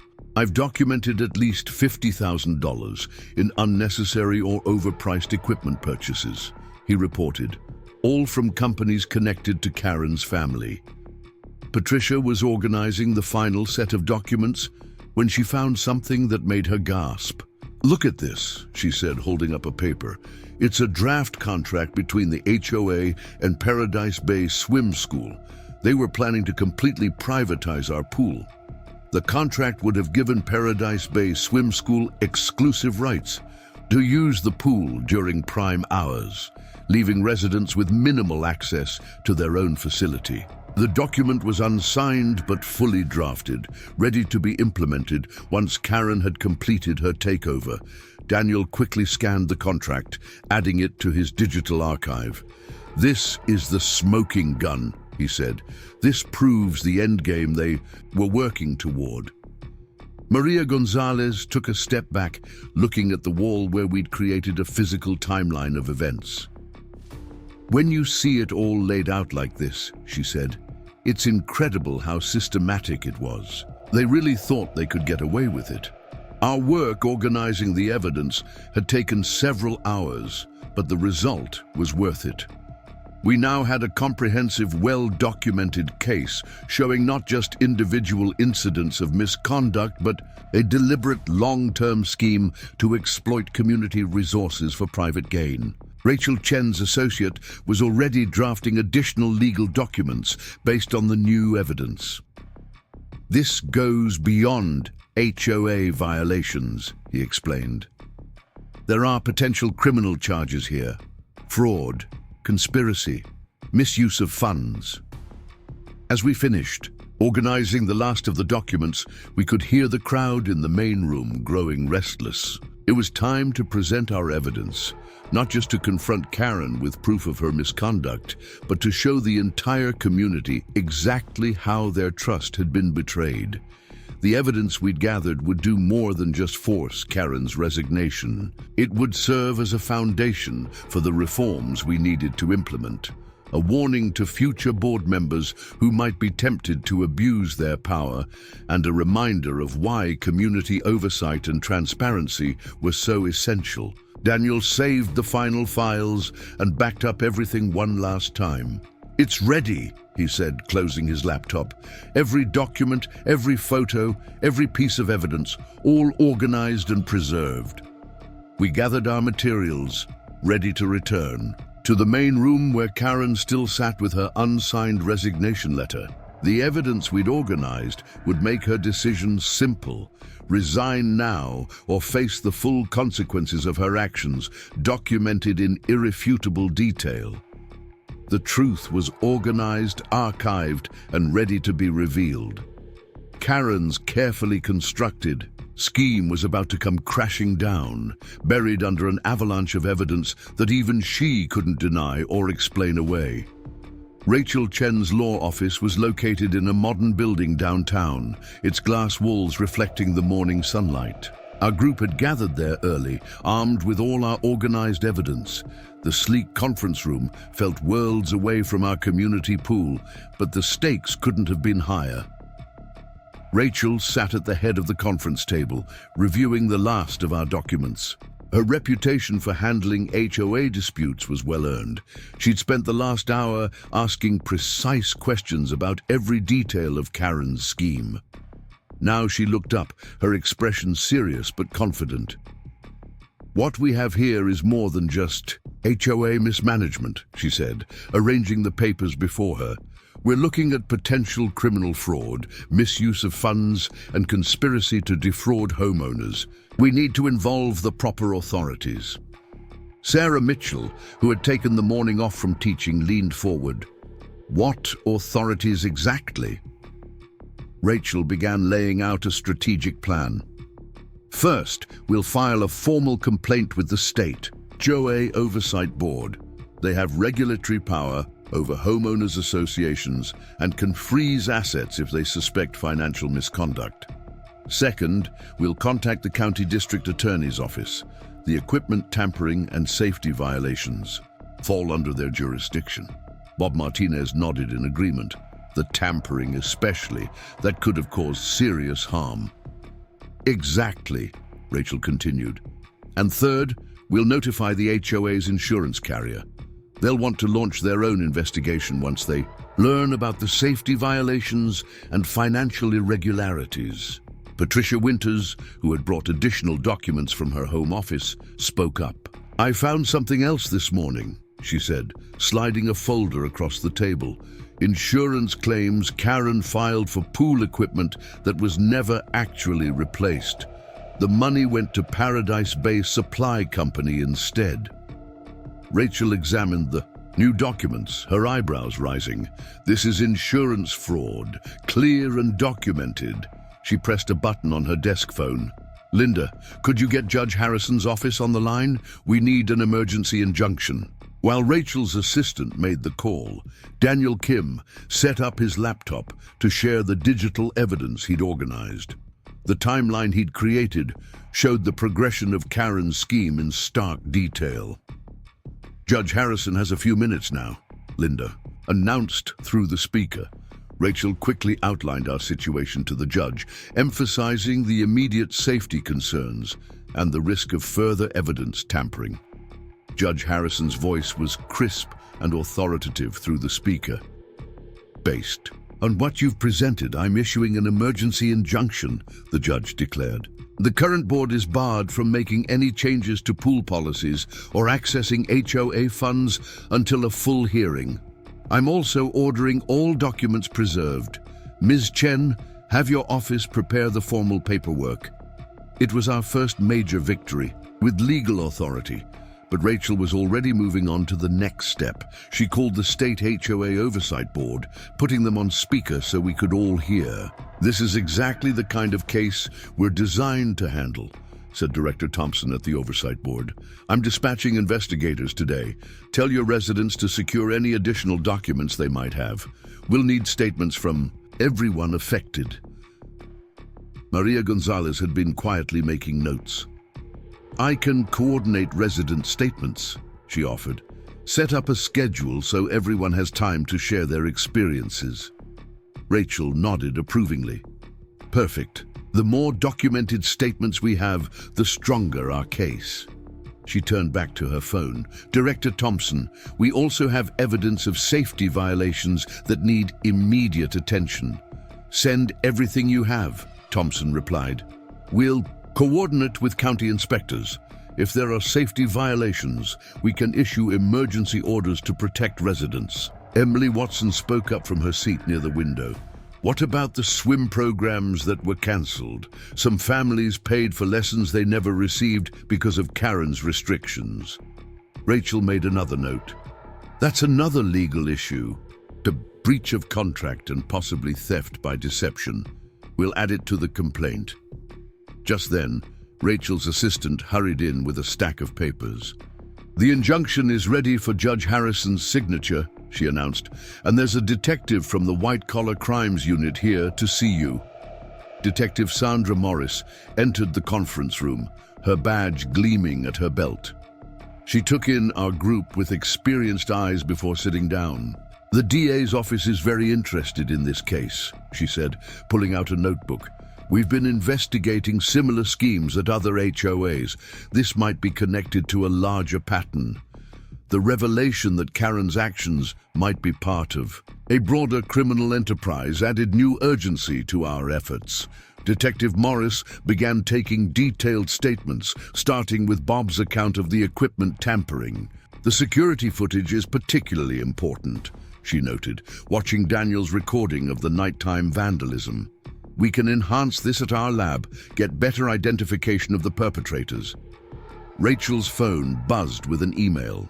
The HOA's insurance carrier just responded, she announced. They're launching an immediate audit and sending their own investigators. They're particularly concerned about the fraudulent equipment claims. As the morning progressed, more authorities became involved. The county pool safety inspector arrived to review Mike Rodriguez's findings. The State Attorney General's Consumer Protection Division requested copies of our documentation. Even the FBI expressed interest, as some of the financial transactions crossed state lines. James Foster, who had joined us later in the morning, looked somewhat shell-shocked. "I had no idea it would go this far," he said. "I knew Karen was abusing her position, but this is beyond anything I imagined." Rachel was coordinating with all the various authorities, ensuring each agency had the specific evidence they needed. "This is why we have oversight systems," she explained. "HOAs wield significant power over people's lives and property. When that power is abused, there need to be consequences."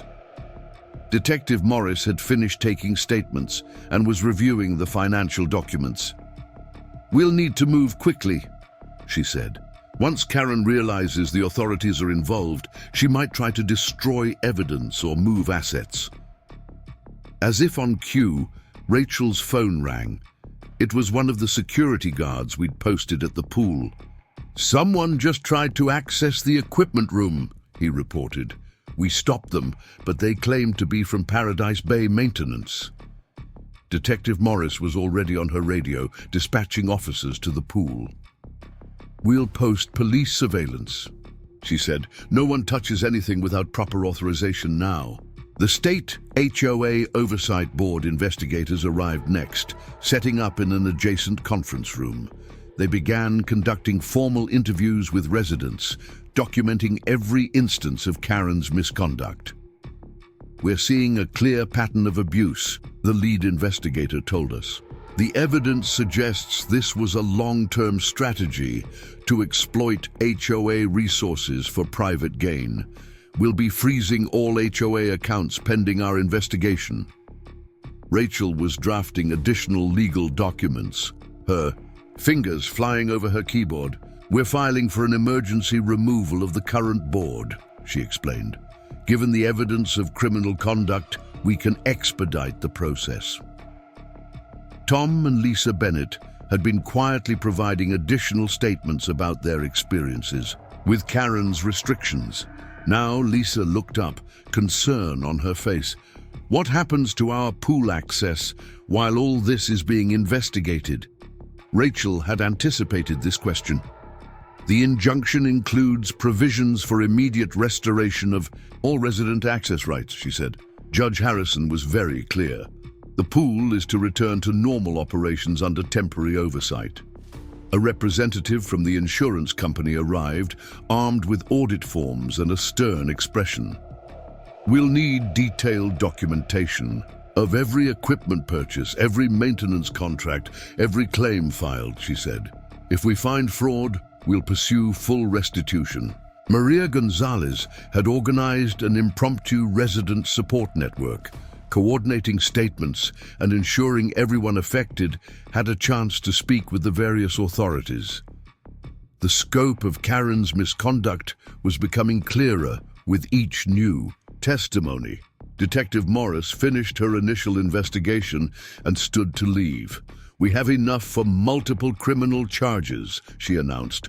"I'm going to brief the DA now. Don't be surprised if you see arrest warrants by the end of the day." Rachel gathered us all together as the various officials continued their work. "This is now officially a multi-agency investigation," she explained.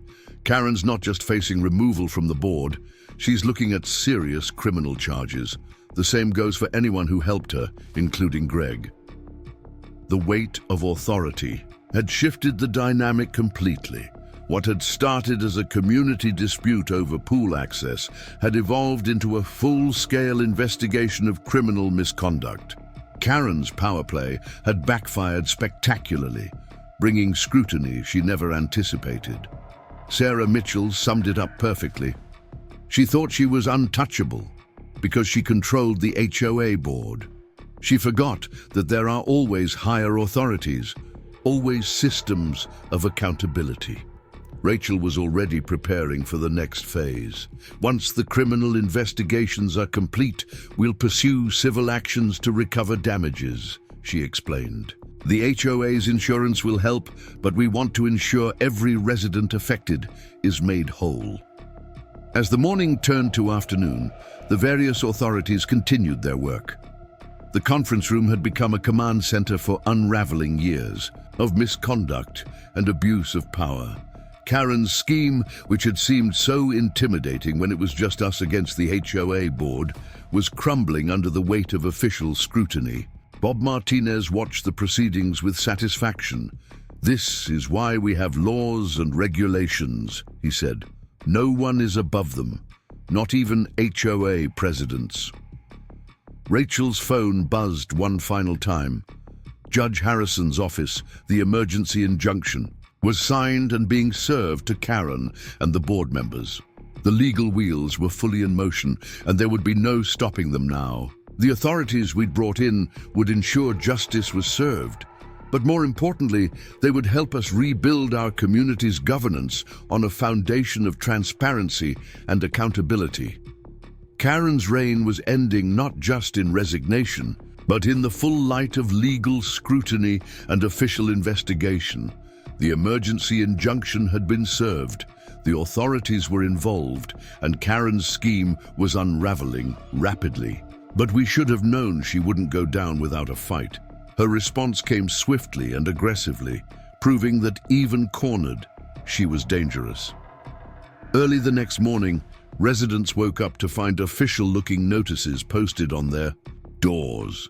The letterhead belonged to Thompson Legal Associates, a law firm none of us had heard of before. The notice claimed that all recent complaints about pool access were defamatory and that any residents who had spoken to authorities would face immediate legal action.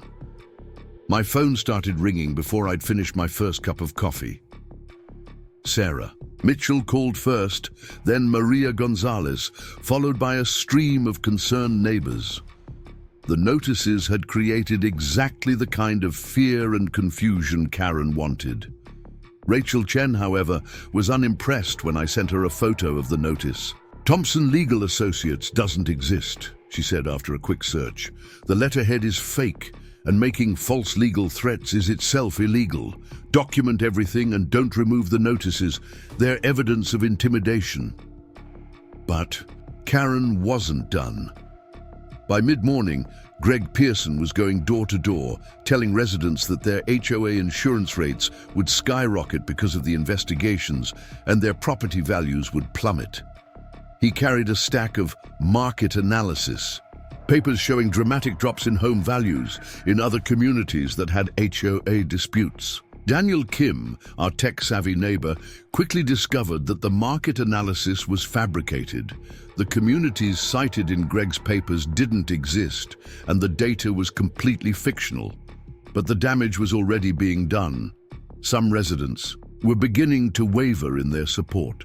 That's when Karen launched her next attack. She called an emergency, informal community meeting at her house, deliberately scheduling it to conflict with the official investigation interviews. The invitation promised the real truth about the pool situation and hinted at serious consequences for those who had spread lies about the HOA board. Patricia Winters, who still had access to the HOA email system, forwarded us Karen's private messages organizing these counter-moves. She was actively coordinating with her daughter at Paradise Bay Swim School to create a smear campaign against our community pool's safety record. Bob Martinez was furious when he saw their planned allegations. "They're going to claim our pool has failed safety inspections for years," he said, reading the draft press release they'd prepared. "They're using doctored maintenance records to make it look like we've had multiple accidents." We needed to respond quickly but carefully. Rachel Chen advised us to stay calm and document every false claim and intimidation attempt. "This is actually helping our case," she explained. "Every threat, every fake document, every attempt to mislead residents strengthens the legal action against her." Detective Morris was particularly interested in the counterfeit law firm notices. This crosses into criminal intimidation, she noted, collecting samples for evidence. She's digging herself deeper with every move. Karen's next tactic was more personal. She began spreading rumors about specific residents who had spoken out against her. Emily Watson found her swim instructor credentials questioned at other pools in the area. The Bennetts discovered their children's summer camp applications had been mysteriously lost. Maria Gonzalez's community event permits were suddenly under review. But Karen had underestimated our community's resilience. Instead of dividing us, her attacks brought us closer together. When Emily's credentials were questioned, other local pool managers reached out to support her. Parents rallied around the Bennetts, flooding the summer camp with letters of recommendation. Community organizations united behind Maria, vouching for her impeccable event planning record. Still, Karen pressed on. She hired people to park near the pool and photograph residents entering and leaving, creating an atmosphere of surveillance and intimidation. She posted signs claiming the pool water was contaminated, despite recent health department certifications proving otherwise. She even tried to have delivery trucks block the pool entrance, claiming construction work was needed. James Foster, who had initially tried to stay neutral on the board, finally reached his breaking point. "This has to stop," he declared during an emergency meeting at my house. "She's not just fighting the investigations anymore, she's actively trying to harm our community." We discovered that Karen had also been contacting local real estate agents, trying to convince them not to show properties in our neighborhood. She claimed the community was unstable and likely to face massive assessment increases. It was a direct attack on everyone's property values. But her most audacious move came when she attempted to drain the pool overnight, claiming emergency. Maintenance was required. The security guards we'd posted stopped the maintenance crew, who admitted they'd been paid in cash and given false work orders. Rachel Chen immediately filed for additional legal protection. "This is destruction of community property," she explained while drafting the emergency motion. "We can add it to the growing list of criminal charges." Karen's daughter Amanda joined the fray, giving interviews to local media claiming she had serious concerns about our pool's safety standards. But she made a crucial mistake. She cited inspection reports that didn't exist, and the media quickly discovered the deception. Through it all, we maintained detailed records of every false claim, every act of intimidation, every attempt to mislead or harm our community. Detective Morris made regular visits, collecting new evidence of criminal behavior. The state HOA Oversight Board investigators documented each incident of retaliation against residents. Some of Karen's tactics were almost comical in their desperation. She tried to claim the pool's original construction permits from 20 years ago were invalid. She suggested the pool's shape violated feng shui principles and created negative energy in the neighborhood. She even attempted to argue that the water itself was illegally sourced. But her most desperate move came when she tried to claim sole ownership of the pool through a bizarrely worded legal document she'd filed with the county. The document was a mess of pseudo-legal language and baseless claims, but it required Rachel Chen's time and expertise to officially refute. "She's getting sloppy," Rachel observed, easily dismantling the false ownership claim. "These attempts are becoming more frantic and less logical. She knows she's losing control." Karen's support was eroding rapidly. Greg Pearson, seeing the writing on the wall, began distancing himself from her schemes. Patricia Winters provided more internal emails showing Karen's growing desperation. Even Amanda started scaling back her public attacks, likely advised by her own lawyers about potential liability. But Karen wasn't finished. She made one last dramatic attempt to maintain control by claiming she had evidence of widespread misconduct by previous HOA boards. She threatened to expose years of financial irregularities unless all investigations were dropped. This final gambit backfired spectacularly.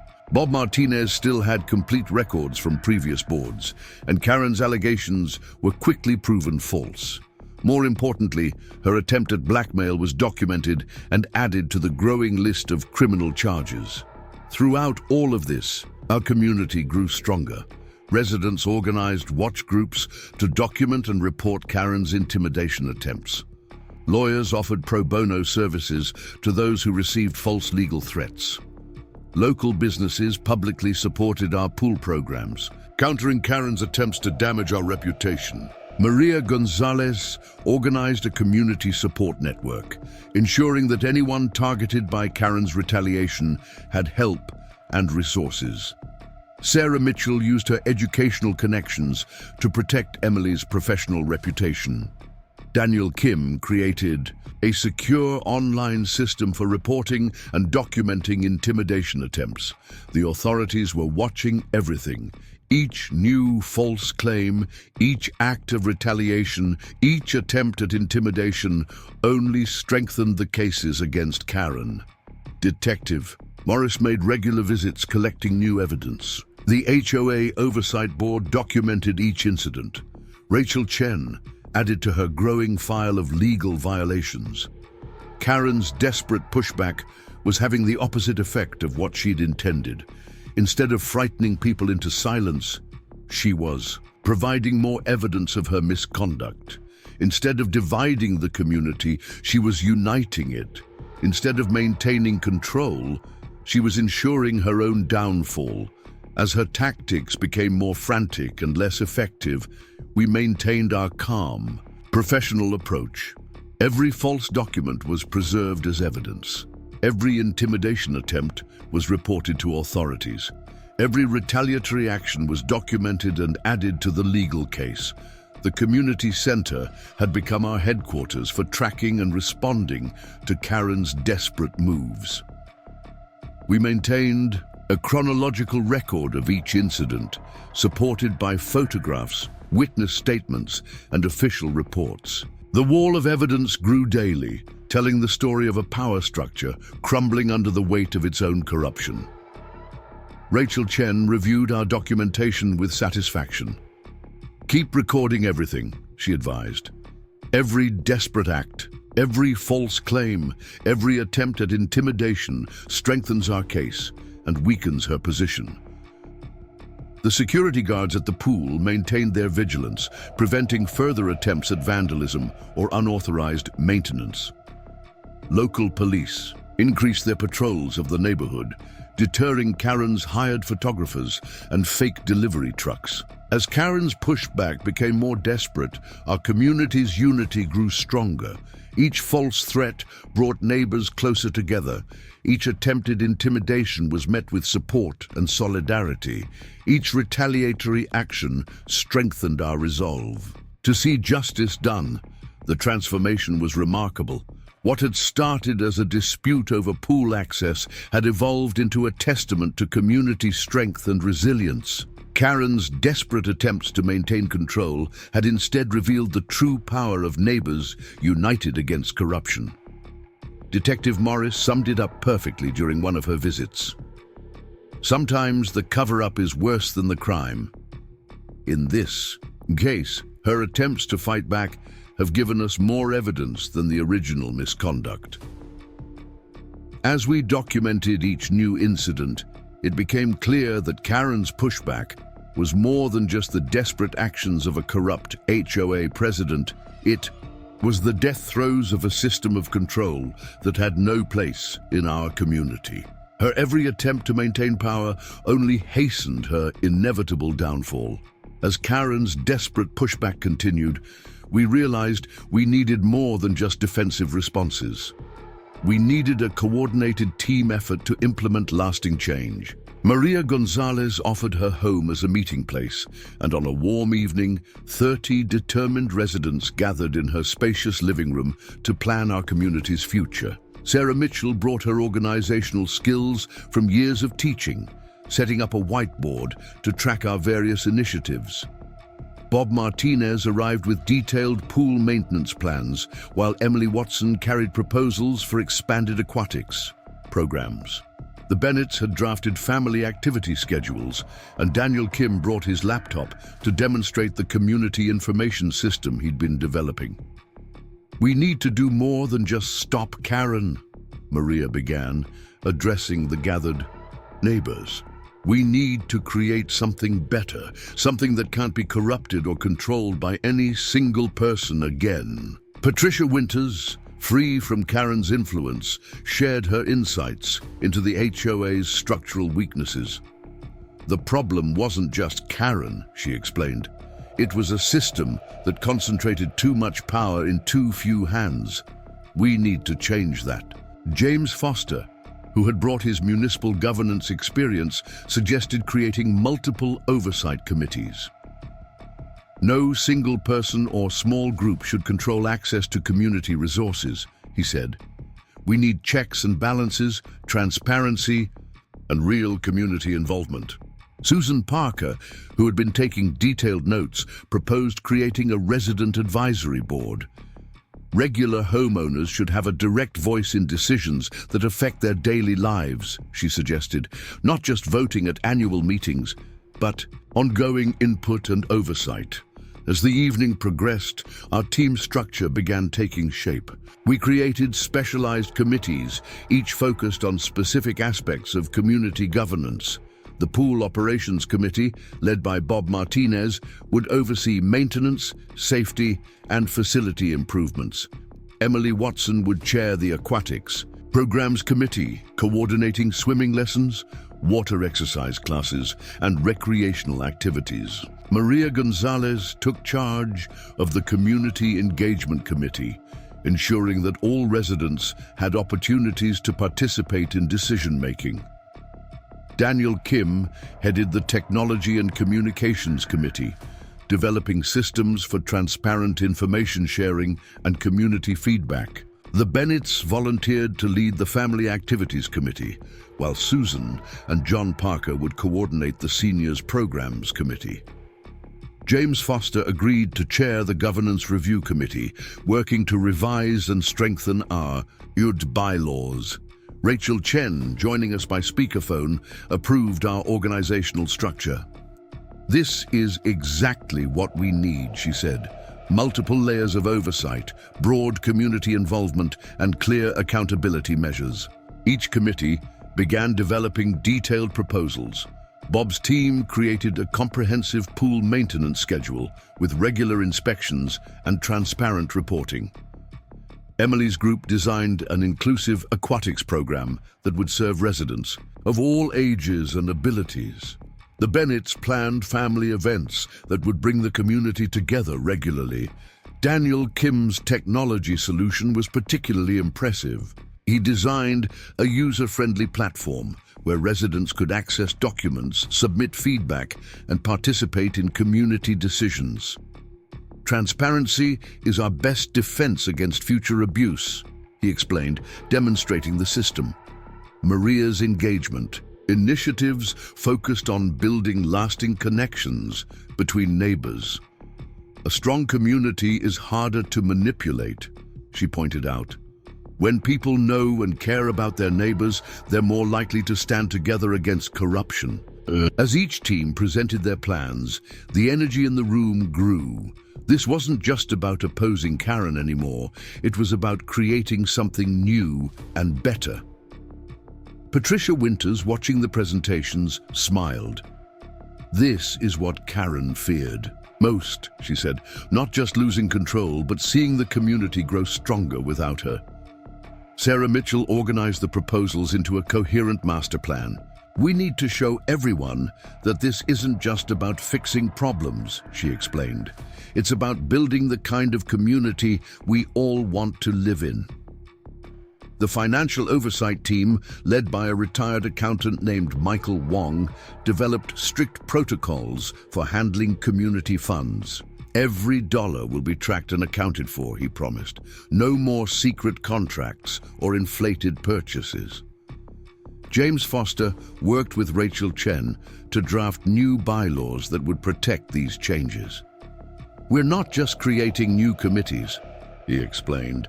"We're building a new governance structure that will prevent future abuse." As the evening wore on, more residents arrived, drawn by word of mouth and the obvious energy emanating from Maria's house.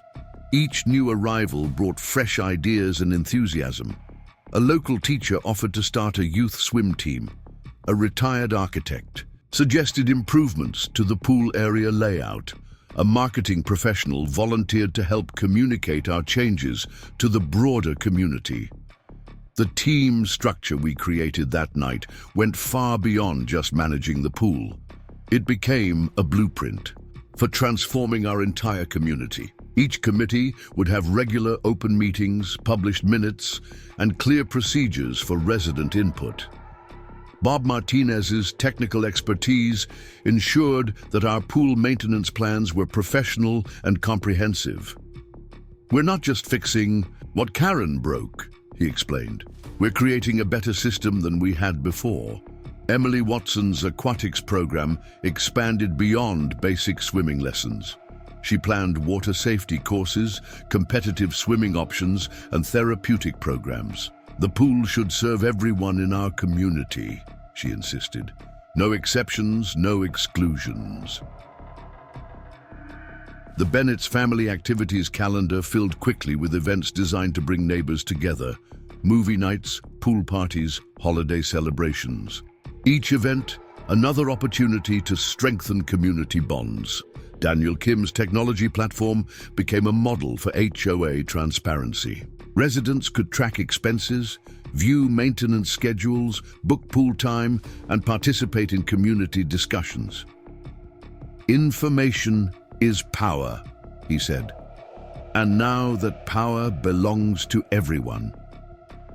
Maria Gonzalez coordinated with local organizations to expand our community's reach. She arranged partnerships with schools, senior centers, and rehabilitation facilities to make our pool programs more inclusive and beneficial.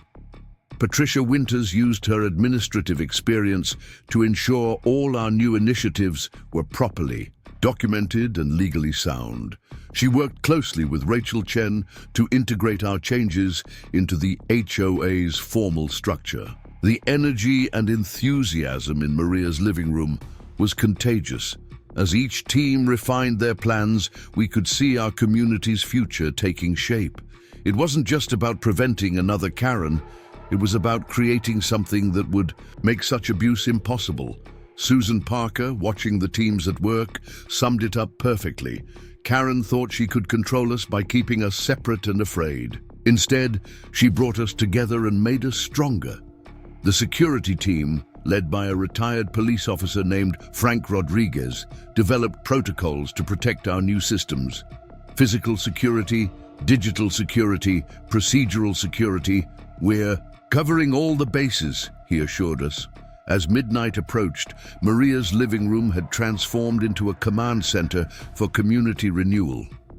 Whiteboards covered with plans and proposals lined the walls. Laptops displayed drafts of new policies and procedures. The coffee table disappeared under stacks of community feedback forms and event calendars. James Foster, reviewing the night's work, nodded approvingly. "This is how you build lasting change," he said. "Not through force or fear, but through cooperation and commitment." The teams we created that night would prove to be our community's greatest strength. Each committee, each volunteer, each proposal represented another strand in the web of connection that would hold our community together. Rachel Chen, still on speakerphone, listened to our final summaries with satisfaction. "This is more than just fixing a problem," she said. "You're creating a model for how communities should work." As the meeting finally wound down, the sense of accomplishment was palpable. We had transformed our anger and frustration into positive action. Karen's attempt to control our community had led to the creation of something she never anticipated. A truly united neighborhood working together for the common good. Maria Gonzalez stood in her doorway as the last residents left, watching her neighbors walking home in groups, still discussing plans and possibilities. "This is what community looks like," she said softly. "This is what Karen could never understand." The teams we created that night would continue to evolve and grow, but the foundation was set. Our community would never again be vulnerable to the whims of a single power-hungry individual. We had built something stronger than any HOA president's authority. We had built real community power. The morning of the final showdown arrived with a sense of electricity in the air. The community center's main hall was packed well before the scheduled start time. Every seat was filled, and residents lined the walls, all waiting for the moment that would decide our community's future. Rachel Chen arrived early, setting up her materials at a side table with practiced efficiency. Detective Morris stood near the back, speaking quietly into her phone. The state HOA Oversight Board investigators had taken positions near the front, their badges clearly visible. Mike Rodriguez, our pool expert, reviewed his technical documents one final time. Karen entered exactly at 9, her usual confident. Stride somewhat diminished. Greg Pearson trailed behind her, looking decidedly uncomfortable. They took their seats at the board table, but something had shifted. They no longer commanded the room's attention as they once had. James Foster called the meeting to order, his voice steady and authoritative. "This emergency session of the Willow Creek Estates HOA board will now come to order. Given the serious nature of the issues before us, we'll dispense with regular business and move directly to the matters at hand." Rachel Chen stood first, moving to the podium with a presence that immediately commanded attention. "Before we begin, I want to ensure that everyone understands the gravity of today's proceedings. We have documented evidence of multiple violations of HOA bylaws, state regulations, and possibly criminal statutes. She proceeded to lay out the case methodically, starting with the financial improprieties. The Paradise Bay Supply Company invoices appeared on the projection screen, followed by analysis showing the inflated prices and questionable specifications. Karen's expression tightened as each piece of evidence was presented.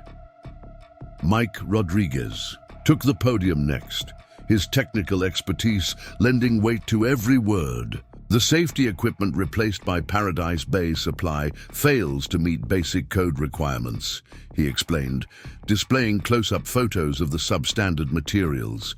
"Furthermore, the tampering with pool chemicals and control systems shows clear intent to create hazardous conditions." The room tensed as security footage played, showing Greg's distinctive walk as he accessed the pool equipment area that night.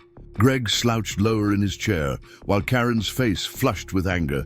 Patricia Winters presented the email evidence next, her voice growing stronger with each revelation. The messages between Karen and Paradise Bay Swim School laid bare the scheme to undermine community pool programs. Amanda's marketing plans targeting our displaced swimmers drew gasps from the audience. Emily Watson spoke about the impact on her students and their families. The Bennetts shared their story of arbitrary access restrictions. Susan Parker described how losing pool access had affected her health. One by one, residents stood to testify about Karen's pattern of intimidation and retaliation. Detective Morris moved closer to the front as Daniel Kim presented the digital evidence. His meticulous timeline showed the progression of Karen's takeover attempt, from her early planning stages through her desperate recent pushback.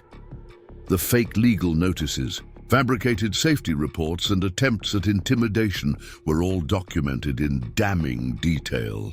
Bob Martinez's technical analysis of the equipment purchases and maintenance contracts revealed the full scope of financial misconduct. The numbers were staggering: tens of thousands of dollars in overcharges, unnecessary replacements, and fraudulent claims. Throughout the presentations, Karen's composure gradually crumbled. Her attempts to interrupt were firmly shut down by James Foster. Her demands to speak were met with calm reminders about proper procedure. Her power, once so absolute, had evaporated in the face of overwhelming evidence. Maria Gonzalez presented the community impact statement, her voice clear and passionate. "This isn't just about money or pool access," she declared. "This is about the deliberate attempt to destroy community bonds for private profit. Every restricted access, every cancelled program, every act of intimidation was designed to benefit Paradise Bay at our expense." Rachel Chen returned to the podium with the legal consequences. "The evidence supports multiple civil and criminal charges," she explained. "The HOA's insurance carrier has already initiated fraud investigations. The State Oversight Board is preparing administrative actions. The District Attorney's Office is reviewing criminal charges." Karen finally erupted, standing abruptly. "This is a conspiracy," she shouted. "You're all just jealous of successful business practices. I've done nothing wrong." Detective Morris stepped forward at this point. "Mrs. Thompson, I strongly advise you to remain silent. Anything you say can and will be used against you." The reality of her situation seemed to hit Karen all at once. She looked around the room, perhaps truly seeing for the first time how completely she had lost control. The faces looking back at her showed not fear or submission, but united determination. Greg Pearson chose this moment to distance himself from Karen's sinking ship. "I want to cooperate fully with the investigations," he announced, his voice shaking. "I have additional evidence about the equipment tampering and the permit manipulation." Karen's head snapped around to stare at Greg, disbelief and rage warring on her face. "You traitor," she hissed. "After everything I did for you." Rachel Chen smoothly intervened. "Mrs. Thompson, you have two options at this point. You can resign immediately from the board and cooperate with all investigations, or we can proceed with formal removal and criminal charges. The choice is yours, but I advise you to consider carefully." The room fell silent, watching Karen's internal struggle play out. Her carefully constructed world had collapsed around her. The evidence was irrefutable. Her allies had abandoned her, and her schemes had been exposed to the harsh light of justice. James Foster spoke into the tense silence. "The board will take a brief recess to allow Mrs. Thompson to consult with legal counsel if she wishes.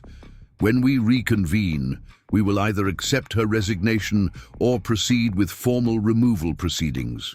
As the room buzzed with quiet conversation during the recess, Karen sat alone at the board table, her earlier confidence replaced by visible desperation. Greg had moved to speak with Detective Morris, while Rachel Chen consulted with the HOA, Oversight Board investigators. The community's unity was palpable. Neighbors who had once avoided eye contact with each other now stood in clusters, discussing plans for the pool's future. The fear and intimidation that had characterized Karen's reign had been replaced by a sense of shared purpose and determination. When James Foster called the meeting back to order, all eyes turned to Karen. She sat rigid in her chair, the resignation letter placed squarely before her. The moment of decision had arrived. Rachel Chen approached the board table with a pen. "Mrs. Thompson, you need to understand that resignation doesn't end the investigations. It simply determines how we proceed from here. The evidence of misconduct will still be pursued through appropriate channels." Karen's hand trembled as she reached for the pen. The room held its collective breath as she paused, the pen hovering above the paper. For a moment, it seemed she might make one final stand. Then, with a sharp, angry motion, she scrawled her signature across the bottom of the resignation letter. The tension in the room broke like a wave, replaced by a palpable sense of relief and triumph. Detective Morris immediately moved forward. "Mrs. Thompson, we'll need you to come with us to answer some questions about the equipment tampering and fraudulent documents." As Karen was led from the room, her final glare at the assembled residents held no power. The community she had tried to control and intimidate stood united, stronger for having faced and overcome her corruption. James Foster formally accepted Karen's resignation and moved to implement the emergency transition plan. The new committee structure was approved unanimously. The pool would reopen under new management within days, with proper safety equipment and restored community programs. Rachel Chen gathered her materials, satisfied with the outcome, but already focused on the work ahead. "This is a significant victory," she told the assembled residents, "but it's just the beginning. Now we need to ensure these changes become permanent, that no future board can ever abuse power this way again." The meeting concluded with a sense of both closure and new beginnings. Karen's reign was over, but the real work of building a stronger community was just beginning. As residents filed out of the community center, there was a shared understanding that they had witnessed more than just the end of corruption. They had participated in the birth of a new way of governing their community. The pool stood waiting in the morning sun, its waters calm and inviting. Soon it would again be filled with the sounds of children learning to swim, seniors doing their water exercises, and families enjoying summer afternoons together. But now, it would be more than just a community amenity. It would stand as a symbol of what neighbors can achieve when they stand together against injustice. The security guards still stood watch, but their presence now felt less like protection and more like a reminder of the community's commitment to transparency and proper management.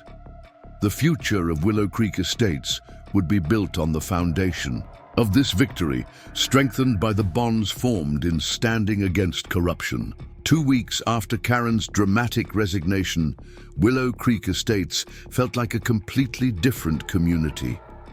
The morning sun sparkled on the pool's crystal-clear water as Emily Watson prepared for her first swim class since the reopening. Children and parents gathered eagerly at the gate, their excitement palpable in the morning air. The pool area had been transformed. New, properly certified safety equipment lined the walls. The equipment room sported a reinforced security system with transparent maintenance logs posted for all to see. Bob Martinez had personally overseen the restoration of all systems to proper working order, and his daily inspections ensured everything remained up to code. Maria Gonzalez stood by the entrance, welcoming families back to their community pool. The fear and tension that had marked Karen's reign had been replaced by warm greetings and friendly conversations. Neighbors who had once hurried past each other now stopped to chat, sharing stories and plans for the summer. The news about Karen's arrest had spread quickly through the neighborhood. Detective Morris had uncovered even more evidence of financial misconduct once they gained access to Paradise Bay's records. The investigation had expanded to include similar schemes at other communities, suggesting a pattern of corruption that went beyond our neighborhood. Paradise Bay Swim School had closed its doors, its reputation tainted by the scandal. Amanda, Karen's daughter, faced her own legal troubles for her role in the scheme. The stolen business from our community pool had been built on lies and manipulation, and it hadn't survived exposure to the truth. Greg Pearson's cooperation with authorities had earned him some leniency, though he'd still face consequences for his role in the equipment tampering. He'd resigned from both the HOA board and his position at the city planning office, his career in public service effectively over. The transformation of our community went far beyond the pool. Daniel Kim's transparency platform had revolutionized how we shared information and made decisions. Every resident now had access to maintenance schedules, financial records, and committee meetings. The darkness that had allowed Karen's corruption to flourish had been replaced by the bright light of openness and accountability. Sarah Mitchell had turned the experience into a teaching moment for her students, helping them understand the importance of community involvement and standing up against injustice. Several of her students had even started a junior lifeguard program at the pool, supervised by Emily Watson. The Bennett's family activity calendar was filled months in advance. Movie nights, pool parties, and community barbecues brought neighbors together regularly. The pool deck, once a battleground of restriction and control, had become a true community gathering place. Patricia Winters had found her voice as the new community newsletter editor, ensuring that every resident stayed informed about pool programs and community initiatives. Her detailed records of Karen's misconduct had proven invaluable to investigators, and she turned that same attention to detail toward documenting our community's positive transformation. James Foster led the implementation of our new governance structure, working closely with Rachel Chen to ensure every change was legally sound and properly documented. The new system of checks and balances made it impossible for any future board member to accumulate the kind of unchecked power Karen had wielded. Susan Parker's water therapy group had resumed, now expanded to include more seniors from the community. The sight of elderly residents moving confidently through their exercises, supported by neighbors and professional instructors, embodied everything we'd fought to protect. Bob Martinez had trained a team of resident volunteers in basic pool maintenance and safety procedures. This knowledge sharing ensured that our community would never again be vulnerable to technical manipulation or false claims about equipment needs. The security cameras that Karen had installed to intimidate residents now served a different purpose, providing transparent monitoring of pool operations and safety. The footage was available to all residents through Daniel's platform, turning a tool of control into one of community protection. Maria Gonzalez had organized a grand reopening celebration that brought the entire community together. Families who had never interacted before found themselves sharing food, stories, and laughter. Children who had been banned from the pool now splashed happily while their parents chatted on the deck. The HOA's insurance carrier had completed their investigation, resulting in full restitution for the fraudulent equipment purchases. The recovered funds were being used to enhance pool programs and improve facilities, turning Karen's greed into a source of community benefit. Rachel Chen's legal work had set new precedents for HOA governance in our county. Other communities had reached out to learn from our experience, seeking to implement similar reforms in their own neighborhoods. Our struggle against corruption had become a model for positive change. The State HOA Oversight Board used our case to create new guidelines for community pool management. The transparency requirements and safety protocols we'd developed became part of their recommended best practices, ensuring that other communities would be protected from similar schemes. Emily Watson's swim program had grown beyond her wildest dreams. What started as basic lessons had expanded into a comprehensive aquatics program serving residents of all ages and abilities. The pool echoed with the sounds of learning, achievement, and joy. Detective Morris had become a regular visitor, not to investigate crimes but to swim laps during her lunch break. Her presence reminded us of how far we'd come from the days of suspicious activities and midnight tampering. The Paradise Bay Supply Company's fraudulent equipment had been replaced with properly certified gear from reputable suppliers. Each piece of safety equipment now carried clear certification information and maintenance records, visible to all residents. Tom and Lisa Bennett had started a weekend family swim program that brought together parents and children from across the community. The program emphasized water safety and family bonding, turning pool time into valuable learning experiences. Frank Rodriguez's security protocols had been integrated seamlessly into daily operations, providing safety without intimidation. The pool area felt secure and welcoming, protected by the community's shared commitment to proper management. Michael Wong's Financial Oversight Committee ensured complete transparency in pool-related expenses. Monthly reports showed exactly how community funds were being used, with every decision subject to resident review and input. The transformation extended beyond our immediate community. Local news coverage of our story had inspired other neighborhoods to examine their own governance structures. Our victory over corruption had become a catalyst for regional change. Karen's criminal trial was scheduled for the following month, but our community had already moved forward. Her attempt to exploit our resources for private gain had ultimately strengthened our bonds and created something she never intended: a truly united neighborhood. The summer air was filled with the sounds of splashing water, children's laughter, and friendly conversation. The pool had become more than just an amenity. It was the heart of our community, a symbol of what people can achieve when they stand together against injustice. Sarah Mitchell often said that the true measure of our victory wasn't just in defeating Karen's scheme, but in what we built in its place. The new programs, the transparent governance, the strengthened community bonds, these were the real achievements. As I watched Emily's swim class from my usual morning spot, I reflected on how much had changed. The coffee in my hand tasted sweeter, the morning sun felt warmer, and the sound of community life around the pool created a symphony of solidarity and success.